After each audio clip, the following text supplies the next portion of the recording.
दर्शक बंधु आमरी कथा चैनल को स्वागत करुच्ची। भाग्य मनीष को भिकारी कोटिपति करदे पारे किंबा कोटिपति दांडर भिकारी भी करदे पारे। बेले बेले भाग्य जोगु जड़े व्यक्ति को अचानक प्राप्त होइथिबा प्रचुर धन संपत्ति भी ता हाथरू खसी चली जाए। सबुर मूल कर्म। गरीब घरर से निरीह झील मोनालिसा क्षेत्र में कौन है आसतु जानिबा। मोनालिसा केवल सुंदर नुहे, खूब सरल और निष्कपट। कुंभ मेल हठात भाइराल हो जावा परे कहीं के जानी कोटी कोटी लोकंकर भल पाइबा अजाड़ी हो पड़ी ता उपरे। कारण ए दुनिया रे छंद कपट, गर्व, अहंकार, हिंसा और छलना एसबू किछि जानी मोनालिसा। जानी खाली तार कर्म को, जानी तार माली व्यवसाय को। माली बिक्री करी जो दी पैसा रोजगार करे बापा माँ को घर चलैबार साहाय्य करे। कुंभ मेल कही जणे तार फोटो और वीडियो सोशल मीडिया रे छाड़देवा परे ता खूब शीघ्र भाइराल हो गला एवं बहु संख्यार लोक ताकू पसंद भी कले। तार कारण हेउची सेई 16 वर्षीय झील मोनालिसार सुंदर चेहरा मध्यरे हस हस मुह सहित ता सरलता और निष्कपटता बेस बारी होई पड़ुथला। भाइराल परर अनेक घटना विषय आपण मान हुए तो जानिथिबे। तेबे मोनालिसार प्रशंसक माने ताकू एते संख्यार घेरी रहिले जे कुंभ मेले से माली बिक्री करि पारलानी। शेषरे घर को फेरीगला किंतु कर्म करि चलला। कुंभ मेले नहेला नहीं, ता घर पाखरे चलीथिबा छोट छोट मेला महोत्सव देखी सेठार से माली बिक्री करबा आरंभ कला किंतु बसिलानी। मोनालिसार सौंदर्य आउ चाहाणीर अंगभंगी विमुग्ध हो जाइथिले किछि सिनेमा प्रयोजक और निर्देशक। अनेक सिनेमा करिया पई मोनालिसा सहित चुक्ति भी करदेले, किछि किछि अग्रिम भी देले। मोनालिसार जीवन कहानी को नहीं जो विदेशी प्रयोजक एक प्रामाणिक चित्र करने को मनस्थ करी ताकू अग्रिम देइथिले, से या भितर मोनालिसा घर को किछि आलोचना पे आसीबे बोली खबर देले। मोनालिसार घर, आखपाख गाँ, से अंचलर परिवेश, सेठार बासिंदा मानकर चालीचलन को अनुध्यान करिवे।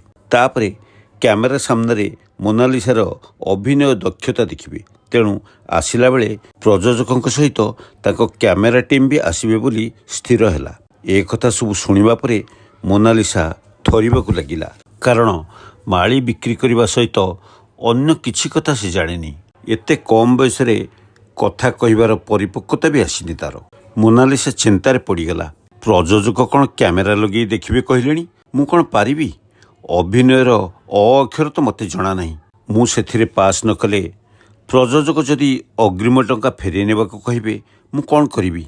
संदेह रे थिला मोनालिसा। कारण प्रयोजक देइथिबा अग्रिम टंकारु से 2 लाख टंका उठेई खर्च कर दीछि। निजर तंबुटणा घर को मरामती करिबा, निज पई स्कूटी टे किनिबा एवं ता सहित भल भल पोशाक पत्र और मोबाइल इत्यादि किणवारे से 2 लाख टंका खर्च कर दीछि। से जानी नथला अग्रिम पाइबा परे भी पुणी एते धंदा अछि। मोनालिसा जणे पेशादार अभिनेत्री नहंती। चलचित्र रे अभिनय करिवाटा खूब सहज बोली जो मैंने भावती ता ठीक नुहे। कारण ठीक अभिनय सहित सठिक भावे संलाप उच्चारण, कथा कहिबार भंगी, चालीचलन, निजर अंगभंगी बा बॉडी लैंग्वेज, लुक्स एमती बहुत कथा अच्छी जहा खूब कष्टदायक। हेले बंजारा परिवार से झीटी एसबू केमिति बा जानिबो? ता छड़ा से भी पाठ पढ़िनी, इंग्लिश कहि परिबनी। एई कथा भाबी भाबी दुखरे रहुथिला मोनालिसा। चुक्तिटा बोधे बातिल होई जिवो। ईश्वर ताकू सुखिलारे एते टंका देउथिले काहेकि, पुणी फेरे नै जिबाकू बसिलेनी काहेकि? मन दुखरे बसी भाबुथिला मोनालिसा। तापरे जो साधु बाबा ताको आशीर्वाद करथिले तांकू भेटिबाकू मोनालिसा ता बापांक सहित जाई आश्रम रे पहुँचला। ताठारु सबु शुणिबा परे साधु बाबा कहिले, बालिका तुम टंकार तुमे 2 लाख टंका खर्च कर दीच, ठीक अछि, किंतु मन रखिबा उचित जणे तुमको कौनसी कार्य पई अग्रिम बाबत किछि अर्थ प्रदान करिबा माने नुहे जे से अर्थ संगे संगे तुमर होइगला।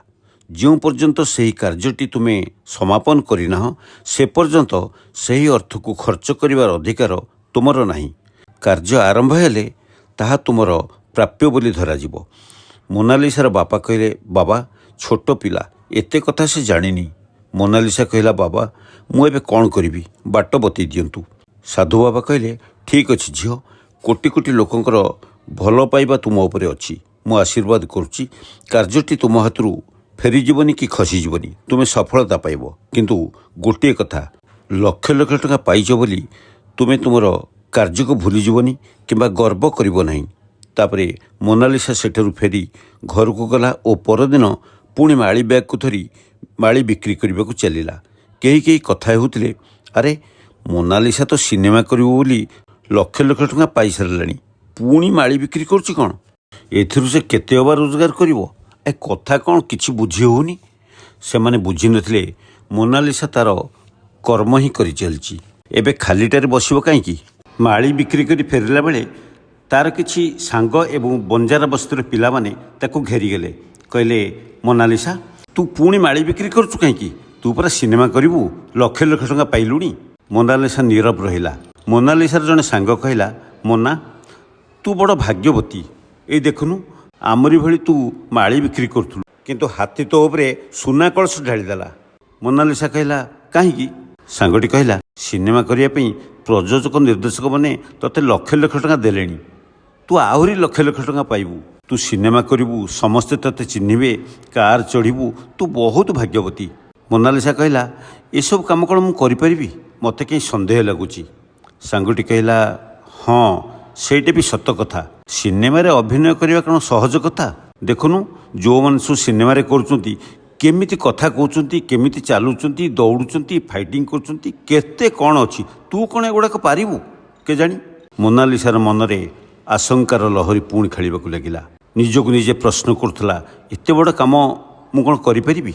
ତାପରେ ସାଙ୍ଗଟି କହିଲା, ହଉ ହଉ, ତୁ କର, ତୁ ସିନେମା କଲେ ଆମକୁ ଟିକେ ଦେଖିବାକୁ ନେବୁ। ତାପରେ ଅନ୍ୟମାନେ ହସି ଉଠିଲେ। ତା ମନରେ ସେଇ ଗୋଟିଏ ପ୍ରଶ୍ନ, ଏତେ ବଡ଼ କାମ ମୁଁ କ'ଣ ସତରେ କରିପାରିବି? ଯଦି ନ କରିପାରିବି ମୋ ଚୁକ୍ତି ବାତିଲ ହୋଇଯିବ, ଅଗ୍ରିମ ସେମାନେ ଫେରେଇ ନେବେ। ମନ ଦୁଃଖରେ ଫେରିଲା ମୋନାଲିସା। ସପ୍ତାହ ପରେ ପ୍ରଯୋଜକ ନିର୍ଦ୍ଦେଶକ ଆସି ପହଞ୍ଚିଲେ ମୋନାଲିସାର ଗାଁରେ। ତାକୁ ଦେଖି ମୋନାଲିସାର ଚିନ୍ତା ବଢ଼ିଗଲା।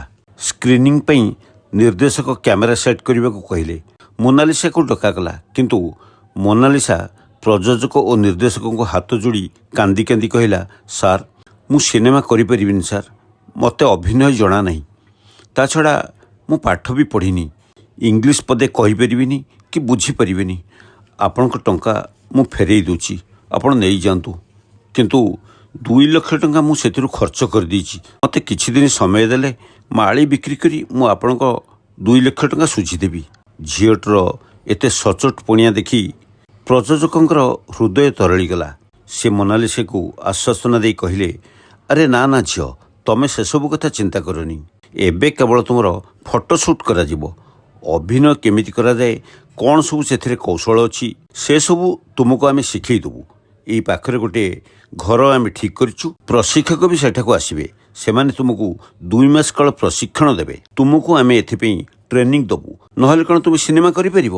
ଅଭିନୟ କରିବାର କୌଶଳ, ସଂଳାପ କହିବାର ତାରିକା, ଚାଲିବାର ଢଙ୍ଗ, ଭିଲିଆନ୍ ଗୋଷ୍ଠୀକୁ ସାମ୍ନା କରିବାର କୌଶଳ, ଏମିତି ଅନେକ କିଛି ତୁମକୁ ଶିଖେଇ ଦିଆଯିବ। ବ୍ୟସ୍ତ ହୁଅନି, ଯାହାଫଳରେ କି ପ୍ରଶିକ୍ଷଣ ପରେ ତୁମେ ଜଣେ ଭଲ ଅଭିନେତ୍ରୀର ଦକ୍ଷତା ପ୍ରଦର୍ଶନ କରିପାରିବ। ତମେ ତ ସୁନ୍ଦର ଅଛ, ଟଙ୍କା ଫେରାଇବା କଥା କାହିଁ କହୁଛ? ଏହା ଶୁଣି ମୋନାଲିସା ଟିକିଏ ଛେପ ଢୋକିଲା। ପ୍ରଯୋଜକ ପୁଣି ତାକୁ କହିଲେ, ହଁ, ଏଇ 2 ମାସ ମଧ୍ୟରେ ତୁମେ ଏଜୁକେସନ୍ ବା ଶିକ୍ଷା ଗ୍ରହଣ ବି କରିବ, ସେ ବ୍ୟବସ୍ଥା କରାଯାଇଛି। ଅନେକ କିଛି ତୁମେ ଶିଖିବ, ଇଂରାଜୀ ବି ଜାଣିବ। ବ୍ୟସ୍ତ ହୁଅନି। ମୋନାଲିସାର ସରଳ ମୁହଁରେ ଟିକିଏ ହସ ଖେଳିଗଲା। ମନେ ମନେ କହୁଥିଲା, ଯାହା ହଉ, ଆପଣ ଏତେ ଦୟାଳୁ ବୋଲି ମୁଁ ଜାଣିନଥିଲି। ଏବେ ସେ ସିନେମା କରିବ, ଲକ୍ଷ ଲକ୍ଷ ଟଙ୍କା ବି ରୋଜଗାର କରିବ, କିନ୍ତୁ ସମୟ ମିଳିଲେ ମାଳି ମଧ୍ୟ ବିକ୍ରି କରିବ। ବାସ୍ତବ କଥା ହେଲା, ମୋନାଲିସା ଠାରୁ ଆହୁରି ବି ଅନେକ ସୁନ୍ଦର ଝିଅ ଅଛନ୍ତି, କିନ୍ତୁ ମୋନାଲିସାକୁ ତା ଭାଗ୍ୟ ସାଥ ଦେଉଛି ତାର ସରଳତା ପାଇଁ, ତା ନିରୀହ ପୁଣିଆ ପାଇଁ, ତା ସଚୋଟ ପୁଣିଆ ପାଇଁ, କୋଟି କୋଟି ଲୋକଙ୍କର ଭଲ ପାଇବା ପାଇଁ। ଆପଣମାନେ ସେହି ନିରୀହ ସରଳ ମୋନାଲିସାକୁ ଆଶୀର୍ବାଦ କଲେ ସେ ଆହୁରି ଉନ୍ନତି କରିପାରିବ। ଦର୍ଶକ ବନ୍ଧୁ, କାହାଣୀଟି ଯଦି ଭଲ ଲାଗିଥାଏ ତାହେଲେ କମେଣ୍ଟ ବକ୍ସରେ ଲେଖିବେ ଏବଂ ଲାଇକ୍ ଓ ସେୟାର କରିବା ସହିତ ଚ୍ୟାନେଲଟିକୁ ସବସ୍କ୍ରାଇବ୍ କରିବେ। ରହୁଛି, ଧନ୍ୟବାଦ।